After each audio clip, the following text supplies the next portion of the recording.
What is your view on Islam? As someone who grew up in a Muslim family, I was conditioned to be a Muslim. Later on, I went to a Sharia school. I studied Islam. I memorized huge portions of the Quran. I read the Quran on a regular basis. I studied classic Arabic to understand the language of the Quran. I spent most of my childhood and up to my mid 20s in that environment. Islam is not a religion of peace. Bottom line. So let me And ask. this is not according to one sect. This is according to the Quran itself.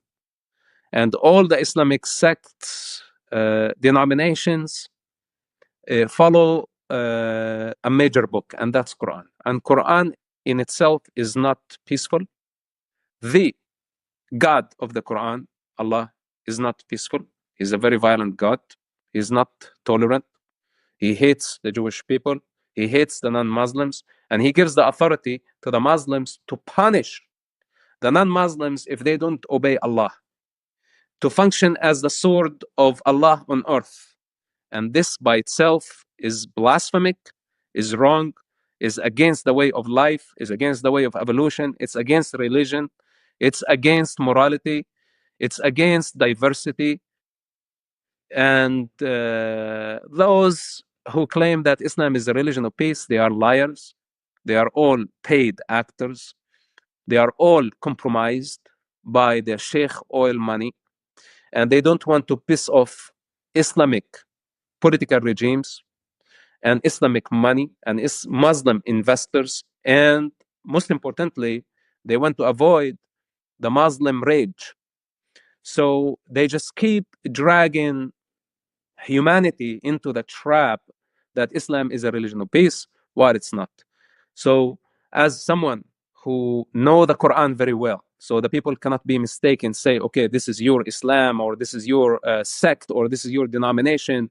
I tell them, rest, take a seat, and listen. The Quran itself has a problem. Allah himself has a problem. And if we want to deal with Islamic violence, then we need to deal with the root cause of this problem, and it resides in the Quran itself. What about the millions of Muslims across the world who do not engage in jihad and who are peaceful? Then they are not Muslims. Then they're just nominal Muslims. They have been given the identity of a Muslim because they were born in that environment, and they don't have any other identity. They are just weak individuals, and they don't practice Islam. According to Allah, they are going to hell. But for some reason, they just keep clinging and hanging on this identity. Muslims. It's pathetic. It's disgusting. And they don't earn my respect to identify with something they don't understand, or to identify with a Nazi ideology and pretend to be peaceful. So Islam is not ethnicity. It's not even a religion. It's a totalitarian system. And this system does not see anyone outside of it, does not recognize anyone out of it. It's a mental illness, in other words. And the Muslims, whether they know what Islam is or they don't know what Islam is, as long as they identify with this sick ideology, I consider them psychopaths. I consider them sick people, and they must seek help. Yeah, there are you I think you called them nominal Muslims. I mean, you made a term for the millions of Muslims who are peaceful, and I just want to point out, they're not actors, right? Like there are millions of Muslims in this world who are peaceful. You can call them nominal if you want, but I just think it's worth noting, right? Isn't that an important fact? I think. Do you agree? No, I disagree. Oh. I disagree because in Islam, and you know that I rejected Islam totally many years ago. The Islamic law, okay, the Islamic law says, and this is according to Muhammad in a Sahih hadith, if someone change his religion, Islam in this case, give him 3 days. If he does not return to Islam, kill him. So this is according to Muhammad now, the founder of Islam, and according to the most trusted Islamic sources. So now there is a death sentence to me against me by this totalitarian system. Now, when someone identify with Islam and come and say I'm a Muslim, now how am I to actually feel about him?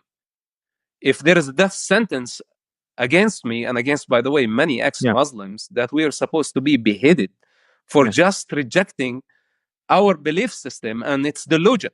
Right. So now for you, you can sit, you and the rest of the world, you can sit and reject my concern because you are not in the fire. There is no death penalty hanging over your head. There is no price over your head. You are sitting in comfort. We are fighting for our lives. Me and thousands of those who rejected the Islamic ideology. And there are perpetrators out there who want us dead. Now, when some Mustafa, because he was born that way, come and create a false sense that Islam is a religion of peace, they are already complicit in this crime. They are already taking the side of the enemy. They are already giving cover to those who want to harm me and harm the rest of civilians and the rest of non-Muslims across the world. This is why I stand firmly and say, what makes you a Muslim? Are you a practicing Muslim? Then you are a jihadist. Or at least you justify the jihad. If this is what you do, this means that you are my enemy. It's as simple as that. Now you tell me they are peaceful, not peaceful. How do I know?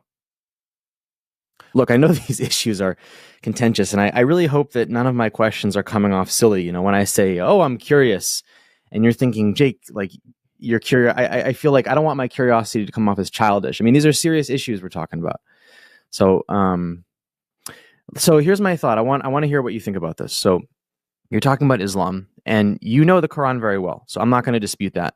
So I'm Jewish, right? I'm culturally Jewish. I'm not religious, but I consider aspects of my culture. There are elements of Judaism that I appreciate, and culturally, I consider myself Jewish, right?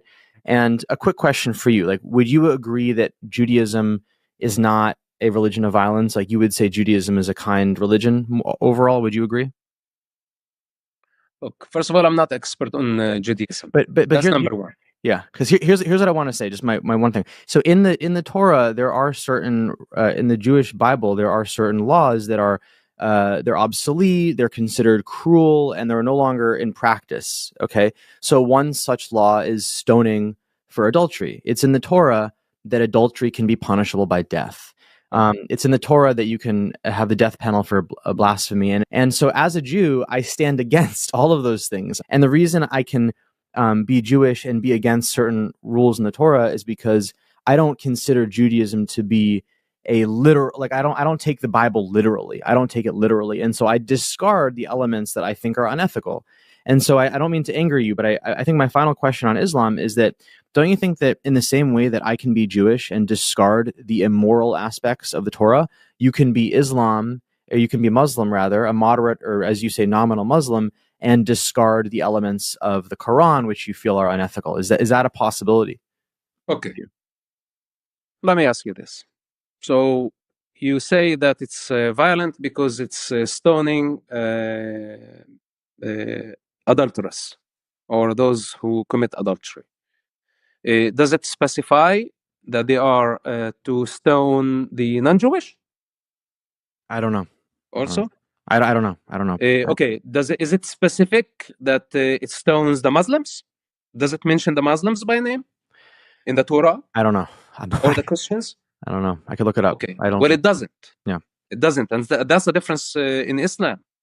Islam points out a Jewish and a Christian population.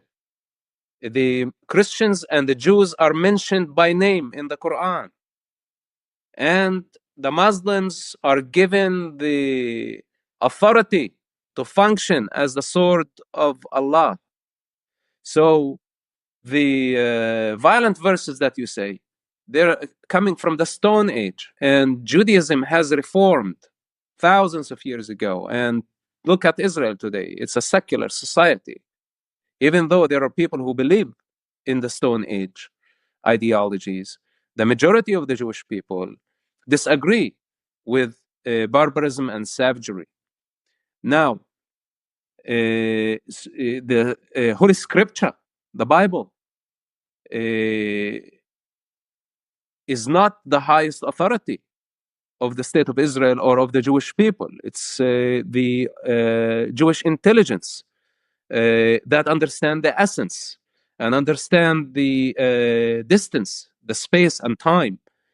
And it's proving that the Jewish people don't practice savagery. Like, bring me one evidence that a Jewish crowd or mob that stoned a woman for committing adultery in public, and that was praised by the Jewish people. It's impossible. You cannot find any evidence of that. But you will find it in Pakistan, you will find it in Saudi Arabia, you will find it in many other Islamic societies. Then the Muslims, when you talk about adultery, this is a punishment system that is targeting one society. It's written for the Jewish people. If a Jewish person, let's say, sin in a certain way, there is a punishment. It's for the community, the Jewish community. It's not a law that applies for the non-Jews. So the Muslims think that they have the right to punish the non-Muslims, to go invade and force people to worship Allah. And if they disobey, they have the right to kill them. This is what they did for 1400 years already. And they are demonstrating that through jihad, which is a unique concept only to Islam. You know, there is no such thing as jihad in Judaism. There is self-defense. This is understandable. The use of force is understandable. But to go and try to conquer the globe and create a global Jewish state, this does not exist in Judaism. So I am not concerned of scripture that was written from the beginning of time. I am concerned of a scripture that is still active and people act on it by killing and kidnapping and justifying all type of barbarism. And that's only existing in Islam. And this is why we have in all this Islamic global chaos. So both cannot be compared.